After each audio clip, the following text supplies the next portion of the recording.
Karena gimana caranya petani itu harus tetap menghasilkan, ya kan, meskipun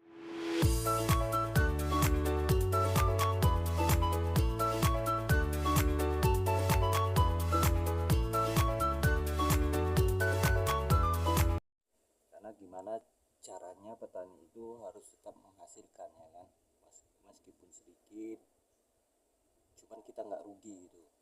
Jangan kita panennya banyak, ya kan, tapi pupuknya mahal, itu sama aja hasilnya nggak maksimal juga. Mendingan ya kita pakai alternatif lain seperti cangkang telur, kawan-kawan. Ini cangkang telur ini banyak manfaatnya untuk tanaman, kawan-kawannya. Caranya gimana? Ini kita remet-remet aja seperti ini. Nah, ini masukkan aja di dalam tanah dekat sekelilingnya tanaman kita kan. Ini unsur haranya bagus, kawan-kawan ya, untuk pembuahan, ya kan, kawan ya, karena kaliumnya tinggi, kawan-kawan ya. Juga untuk menetralkan tanah yang asam, pakai ini, kawan-kawan. Ini bisa, karena ini bisa juga gantinya dolomit, ini bisa karena kaliumnya tinggi nih, kawan-kawan ya. Jangan salah, jangan remehkan cangkang telur. Caranya kalau mau bagus tuh dia di mixer atau di blender itu. Nah, terus ditabur di sekeliling tanaman, kalau enggak dikubur kan. Cuman memang butuh proses yang agak lama, kawan-kawan ya, karena dia butuh penguraian, kawan-kawannya, di dalam tanah itu. Nah, ini saya sudah kumpulkan sebanyak ini, kawan-kawan. Sebanyak ini cukup satu aja, kawan-kawan. Satu cangkang telur itu sudah bagus buat tanaman ya. Cuman ya memang butuh lama prosesnya. Kalau bisa itu sebelum tanam kita masukkan di lubang tanam ini. Jadi selama dia sebelum produktif berbuah, tapi ini sudah ada di dalam. Nanti kalau sudah berbuah, dia sudah ada unsur haranya di dalamnya untuk pembuahan, kawan-kawannya, untuk pembungaan. Ini bagus sekali, kawan-kawan. Juga bisa disemprot juga, kawan-kawan. Kalau disemprot juga bisa. Nah, disemprot itu lebih bagus juga. Cuman di mixer ada tambahannya juga, seperti kentang, campur dengan kentang. Telurnya juga 1 butir telur dan cangkang sama rebusan kentang. Airnya diambil, rebus itu, di blender jadi satu, dimasukkan ke dalam wadah, lalu di blender kan. Habis itu 1:10, kawan-kawan ya. Nah, misalnya kita dapat air setengah liter atau 1 liter, berarti untuk 10 liter air, ya kawan-kawan ya. Nah, itu bagus untuk pembuahan.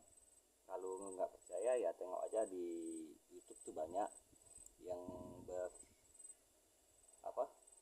organik, yang seperti channelnya Bali Organic TV itu, dia suka pakai itu. Saya juga banyak belajar dari situ, kawan-kawan ya. Dari channel-channel lain kita belajar, kita terapkan. Alhamdulillah ya, lumayan lah untuk menekan pupuk kimia, karena kita masih menggunakan pupuk kimia juga, kawan-kawan ya.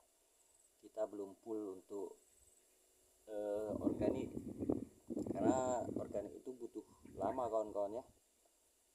Unsur haranya harus betul-betul matang, betul-betul udah lama. Mungkin butuh waktu setahun lah untuk kita berorganik, itu baru mulai untuk kesuburannya untuk mengalahkan pakai pupuk kimia, kawan-kawan ya. Nah, makin lama kita pakai organik, makin subur juga lahan kita, kawan-kawan ya. Cuman kalau kita pakai kimia, makin lama makin nggak bagus tanah itu, kawan-kawan ya. Kecuali kita campur dengan bahan-bahan organik lainnya, kan. Bukan kita anti kimia, bukan. Cuman kita tahu sendirilah kalau bahan kimia itu masuk ke tanah seperti apa, ya kan. Itu nggak bisa dipungkirin. Dengan logika kita sudah bisa berpikir sendiri, kawan-kawan ya.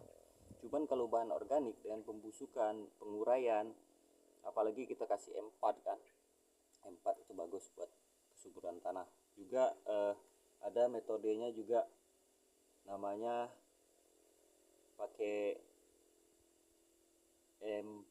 M20 juga ada itu. M20, M4 itu bagus buat tanaman. Ya untuk ini aja kawan-kawan ya, supaya kita bisa untung lah. Untuk sekarang kan petani-petani kan banyak mengeluh dengan pupuk yang mahal, apalagi sekarang katanya petani yang sudah besar itu sudah kena pajak pula.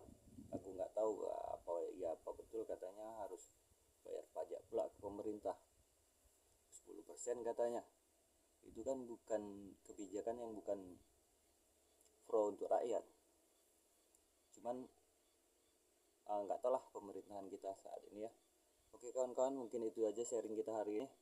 Assalamualaikum warahmatullahi wabarakatuh. See you tomorrow. Bye.